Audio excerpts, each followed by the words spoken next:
Did you ever wonder what makes devices so smart? I mean, honestly, all of our devices have gotten smart. My refrigerator is smart. My dryer is smart. My washing machine is smart. Of course, my phone has gotten very smart. But what makes these devices so smart? What's so smart about them? I know they weren't born smart, like me. They had to be made smart. How did that happen?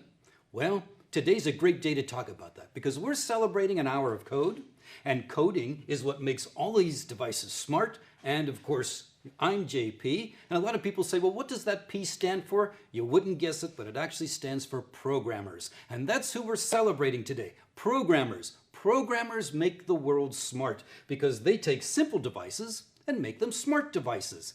The really neat thing about today is I'm going to show you some top secret ways that you can code in your classroom. I'm going to show you some neat devices. I'm even going to prototype some inventions for you.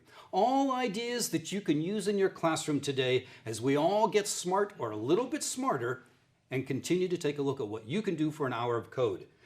Very simple. When you start to think about it, not all devices are smart, at least not starting off. For example, this temperature sensor. It's not a smart temperature sensor, it just measures temperature. If you take a look here on my screen, I've got it connected.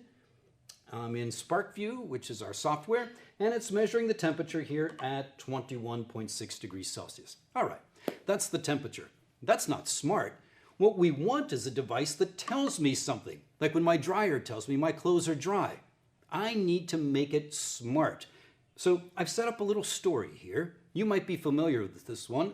A young lady with golden locks goes into a house that was occupied by 3 bears, and she starts sampling the different things that are on the table. That's what I'm doing here. One of these is too hot. One of these is too cold, and one of them is just right. Wouldn't it be great if I had a smart device to tell me which one it is? We can do it. In fact, we can do it with a little bit of code. Let me show you what I've done here. Within our software and some Blockly coding, I took this temperature sensor and I made it smart. I wrote a code that says within a certain degree of temperature, it's either too hot, too cold, or just right. You ready to see how that looks? Let me show you. Because now it's become a smart device. I'm going to switch over to now the smart side of it, and I put it into this water. Too hot. Put it into this water, and is it just right? Oh no, it's too cold. I put it into the 3rd cup, and what does Goldilocks determine after she sits and samples that one? It's just right. See, my device is now smart. It samples the water and it gave me an answer. That's why I say smart devices become smart, because people like you and I and programmers out there make them smart. But it isn't just about making things smart. You got to be able to look at the data, use that data, and turn these devices smart. Let me show you another neat thing that I did. I decided that I enjoy my coffee a certain way, a certain temperature, and I wanted to take a look at the data to see where my coffee is at the best temperature for me to drink. So I sampled it, I took a look at the data, my cup of coffee, and what I determined, and working in degrees Fahrenheit, that if it's over 125 degrees Fahrenheit, my coffee's too hot. If it's under 100 degrees Fahrenheit, it's too cold. And if it's in between 100 and 125, it's a perfect cup of coffee. Now, again, with my temperature sensor, I can make this a smart device, but I have to do it through coding. Let me show you my code. I wrote the code that simply says exactly what I just told you, and you can see these different numbers. Take a close look. You see that if it is above a certain temperature, I'm saying it's too hot, and I've circled it here for you. You'll see that if it's in between those temperatures, it's going to tell me that's the perfect temperature. And then, of course, if it's too cold, it's going to tell you it's too cold. So I put the temperature sensor into my coffee. Well, of course, we don't put our scientific devices into anything we're drinking. I attach the scientific device to the side of my cup, and I sample it. And what do I determine? This is too cold. So what have I just done? I took a coffee cup and I took a temperature sensor and I made a new device. The perfect PASCO cup of coffee cup. In fact, I'm going to prototype it for you right here. You ready? Here it is. the perfect cup of coffee PASCO coffee cup. And here's our own James using it. The output telling him, just the way you like it, James. That's right. We made a smart coffee cup. Easy to do. But it's not just there. Let me prototype another device for you. Using that same idea and that same code, I can take a shower head and here's my prototype. What do you think? Pretty nice? Sure it is. This is now a smart shower head, and here I am taking a shower. Brr, too cold. Right, get out of that water because my device is now smart. And what about when you go to the water fountain? You ever go to the water fountain and the water comes out warm? How about that I make that water fountain a smart water fountain? Temperature sensor, a little bit of coding, and there you have it. Peter taking a perfect cold water drink. Smart. And we can modify that code. Think about all the great things you can do in your classroom or at home. Pick any device and make it a smart device. How about if I change my code up a little bit to tell me if things are heating up or cooling down? In the chemistry lab, you could do this and make things and tell me if it's endothermic or exothermic, and that's great. But how about I made some smart devices, like maybe I could take this skillet, and the skillet is on the stove. Watch this. I'm going to prototype it for you. Here we go. There it is, a smart skillet. Here's our own Sarah using it, because now it's telling me heating up, cooling down, safe to touch. Good job, Sarah. You're using our prototyped PASCO perfect skillet for doing cooking.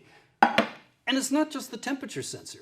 Think about all the other types of sensors that we bump into that you can use. How about this neat one? It's an acceleration and altimeter sensor. And what can I do with that? Well, how about this? Here's my prototype. Are you ready? It's a step counter. It's the PASCO Perfect Step Counter pair of shoes. And here's our own Adam wearing them. Good job, Adam. 4231 steps. Keep walking, Adam, because this is the prototype. And you can do it with other sensors as well. How about our blood pressure sensor? Hey, Barbara, you're stressed dangerously because my sensor now is smart enough to tell Barbara, calm down. Don't be so stressed. Hey, I got another idea for you. You ever wonder if UV is dangerous for you when you're outside? How about I take my glasses and our light sensor. Here comes the prototype. You ready? There you have it. That's right. It's the PASCO perfect pair of glasses, because now I know if the UV is too high or too low or too dangerous, and here's Roger wearing it. That's right. I made my glasses smart glasses. Why? Because I coded it to be smart. And you just don't have to work within your computer. You can also work within your smartphone. In fact, how about we do something really exciting, and you could do this at home and you can do it right now. You can make your smart device even smarter. That's right. My phone is already smart, but you can make it smarter by downloading SparkView. Just go to your app store, download SparkView, and poof, my smart device is even smarter. In 3 easy steps then, once you open SparkView, you connect to a sensor or use the sensor that's already in your phone. Did you know your phone has several? It does. It's got a light sensor, it's got an altimeter, it's got a sound sensor. All of that stuff is in your phone. Different phones have different sensors. Open up SparkView, see what's available, and do some fun coding. On this one, I was able to do a nice little code for things that are too loud or too quiet. And so I have my code here. I think I'm broadcasting my code. Can everybody see that? I hope. Good. And what I've done here is made a nice little code to tell me when things are too loud. If I wanted to take a look at the data side of that, take a look at the data that I'm collecting. Here you can see that I've got the data. I'm collecting the data. Let me extend this out here for you so you can see what I'm collecting. Here you see I'm talking and I'm measuring that sound level, and then I'm able to see it's loud, and I've got a program to tell me when it's too quiet or when it's too loud. And so when I'm talking real loud, it shows me it's loud. And when I'm talking quietly, which is the way you want your classroom, it tells me that it's quiet. I made my smartphone even smarter because I programmed it. Smart devices become smarter. All devices can become smart. Everything becomes smart because programmers make it smart, and that's why we're celebrating an hour of code. But it's not just these devices. I can even do more with different devices. So let me show you something really exciting, something you can do in your chemistry lab, your biology lab, and with pH. Let me bring in our own pH specialist, Barbara. Barbara, welcome. Let me get all of these great prototypes out of here. What are you going to show us? Well, JP, I've got a pH sensor that is going to be smart not just with text like you showed, but also with numbers, calculations, and also something a little bit fun that we're going to save to the end here. So, at the end of this demonstration. So first we're going to start out with my sensor is already connected, and I'm going to drop it in this substance. Who knows what it is? Some orange stuff. And I'm going to start collecting data, and it tells me the pH is 2.9-ish, almost 3.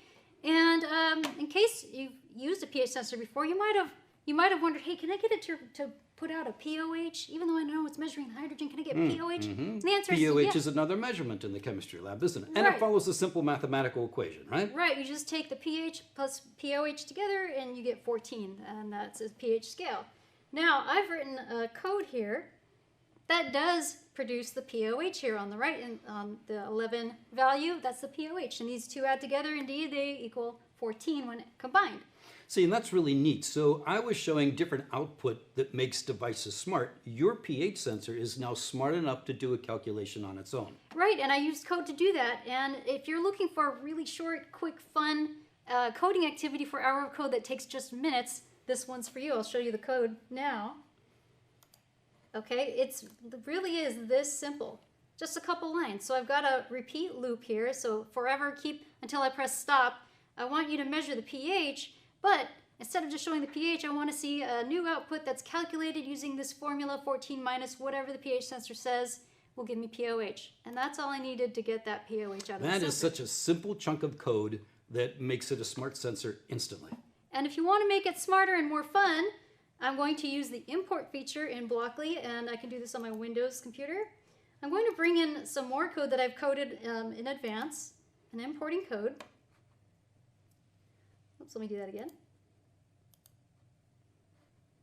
And this is nice, so you can have this written and sitting on the side. So I wrote it ahead of time because I don't have time to do it in the front of the camera, but this only took me 2 minutes. Awesome. To write. All right. So good. Let me, whoops, there it goes. Let me put that. We got a it little twice. Trash can, yeah. So this is a logic loop, and what this says is if the value of the pH sensor is greater than 7.1, then we're going to call that a base in a text output. If the value of the pH is greater than 6.9, but less than 7.1, we're going to call that neutral. And then any other scenario, which would be less than 6.9, we're going to call that an acid. Okay, so let's see what that code looks like. I'm going to hit start and move on to the next screen here, and there's my acid Now code. it's giving me another output, so not only is it doing a calculation, it's actually telling me what it is. And I couldn't have done that unless I knew what pHs were for acids and bases. So if your students were doing this encoding, they'd have to know an acid has a pH that's below 7, or a base would have a pH that's above 7, and then they would put that into their code. And in fact, if you were thinking, hey, if I can do calculations, can I also do calculation for concentration of hydrogen ions or hydroxide ions? And yes, you can. You can use the same scenario where you use an equation block, and yes, you can have that output as well. Wow. But what if, let's make this a little more fun. Oh, but it goes even further. Sure, let's make this more fun. Let's say I work in a factory that produces sports drink, pickled juice, and ammonia. Oh, okay. And we want to make sure we don't drink the ammonia, so we got to make sure that we identify all the substances here. So I can use code to help identify substances based on their known pH. So I'm going to import the next bit of code.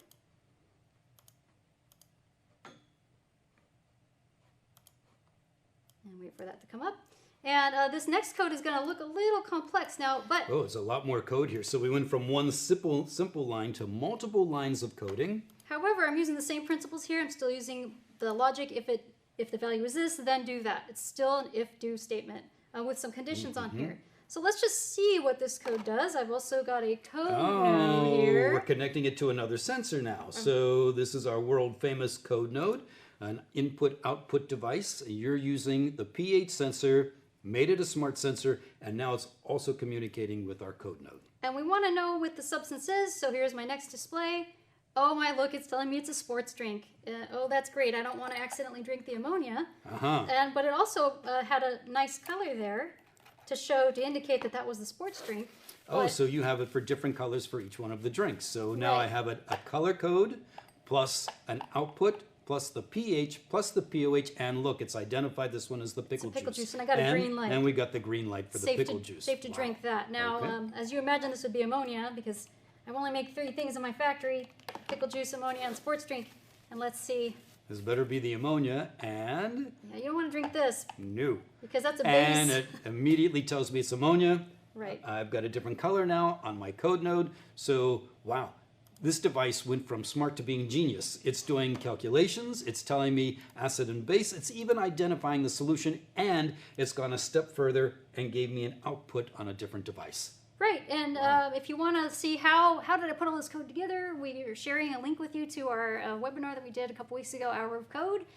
So you'll see more detail on how to get that calculation and also some other ideas like how to make a sourness meter. with the same Oh, concepts. awesome. So that's right. So Barbara did this experiment with many other experiments that you'll find in a webinar that's available to you. That webinar link is now provided to you. I hope you're able to see that and just click onto that. If you're thinking about it later, just go to our experiment library, our video library rather, and type in code. Hour of Code, and this is going to pop up for you and you can do the measurements. We also have that lab for you. It's available in our library. It's under the Blockley extension for pH. If you type in Blockley extension or pH, it will show up, but this is also the direct link. Barbara's already written it. It's available for you. It's right there. Thank you, Barbara, for showing us something that was really smart. Now, we want to take it and show you something that's even smarter. We talked about the code node, and you saw it was a nice little output device when used with pH, but can we do other things with it? It sure can. In fact, I bet you we can do a whole bunch of stuff, and who better to talk about smart and stuff than Heidi. Welcome, Heidi. Hey, thanks for having me. So I loved that factory problem with pH and all the innovations that you've come up with, all your inventions to make things smart.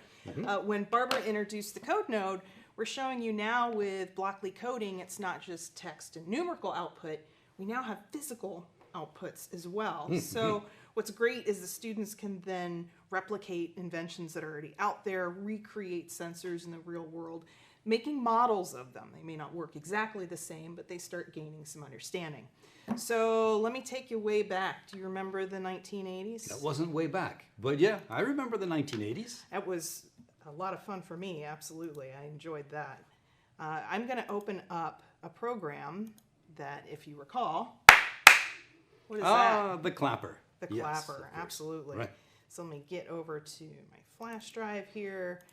And for those of you that don't remember the 80s, there's a very famous commercial. It's been around for years. In fact, I still think they make it, but it was clap on, clap off the clapper. Yep. So now you're going to show us how we can turn this device into a smart device that actually emulates that same kind of activity. So there are a lot of inputs that are in this code node, which makes it really special. We have a light sensor, we have a motion sensor, we also have a sound sensor that I mentioned here. You have buttons and switches and a magnetic field sensor.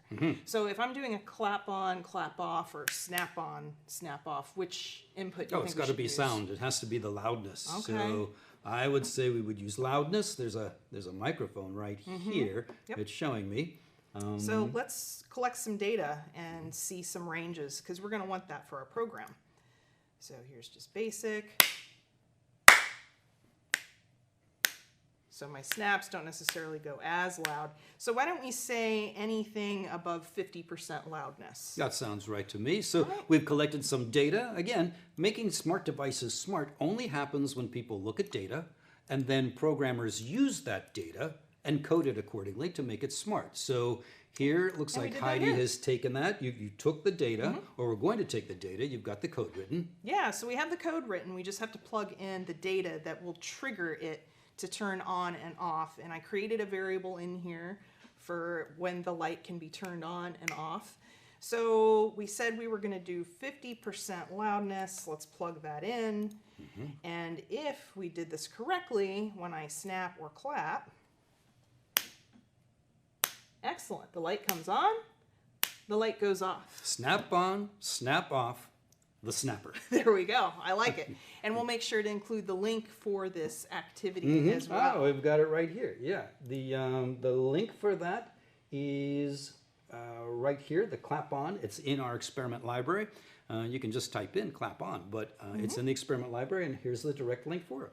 All right, so let's pretend. Well, this really isn't pretending because it happens here all the time.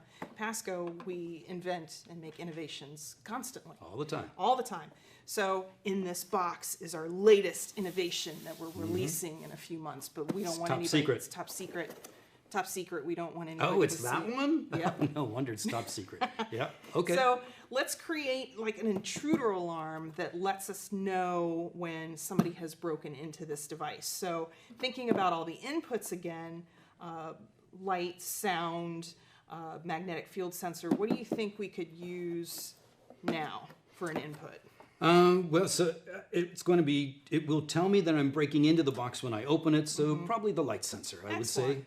So I want to show you a neat feature. I just pulled the clap program and pulled that away, and I'm going to import a alarm program that's already been created. Let's try that one more time. I think it's just thinking. There it goes. Excellent. All right, so this is a little bit more in depth, and I want to point out that we used the RGB LED before, but in this program, I went crazy, and I just used every output that we could have, every physical output. Yes. So we've got an alarm that's going to go off, the 5x5 LED array is going to work, and let's go back and look at the data, and let's change this to brightness, and you can see how it fluctuates. So with this closed, it's going to be close to 0. So let's go back to the code, and let's see how well we did. Uh-oh. Uh-oh is right. So the alarm has gone off. It has now triggered the alarm. The red lights are flashing. The LED is displaying. And though you probably can't hear it, it is also an alarm noise that's going wee-oo, wee-oo. So, right. And all of that was in the code. So suddenly we made a box, a smart box. Yeah. It's telling me when somebody's breaking into it. We have this activity. Actually, you have done that for us already, Heidi. It's in the experiment library. Detect an intruder. Yes. It's all the way available for you. There's the link. You can do it directly, download it, use it, start using it today with the code node. I think you're going to find that to be a fun activity for an hour of code. Think about all the great things, like somebody sneaking into your refrigerator at night. Now you're going to know pretty easily because you can detect the intruder. All of this is done for you. In fact, Heidi did a nice little presentation on this just the other day, didn't you? Well, this particular activity, just like you mentioned, the activity Barbara worked on and shared with us today, came from our PASCO's Hour of Code webinar that you received the link there for. And that's a great webinar, really, if you're looking at getting started for Hour of Code, which is December 6th through the 12th, that whole week. We start all the way from the cell phone, and we demonstrate how you can download Blockly for free today through SparkView, and you can use the sensors on your cell phone to work through, and we build up. So we have the pH activity, we have this activity, and then even Dan, doing some modeling with our physics, influencer. some high-level activities. If you want to do an hour of code with your physics kids and do some modeling that's at a very high level, extremely high level, very high take level. a look at this webinar that was done, and Dan will show you some neat things that you can do, and he'll even show you some of the activities that he's posted that uses just this. And the other webinar JP was speaking of is our code node specific webinar. So we did that this week, and we'll share that link with you as well. And we go over 3 different activities that you can use the code node and the code node cart with. So And 2 it's all different there. great webinars to Great use. webinars, great activities, great opportunities to celebrate an hour of code. Look, Heidi, I'm going to do another prototype. You ready? I'm ready. This is called my coworker behavior modification device. Are you ready? Oh, and There it is. That's great. Oh, that's good. Too loud, Heidi. Too loud. Time for you to be quiet, and time for you to get back to work, and time for us to get back to work. And as always, we wish you the best of luck, great teaching, and good day.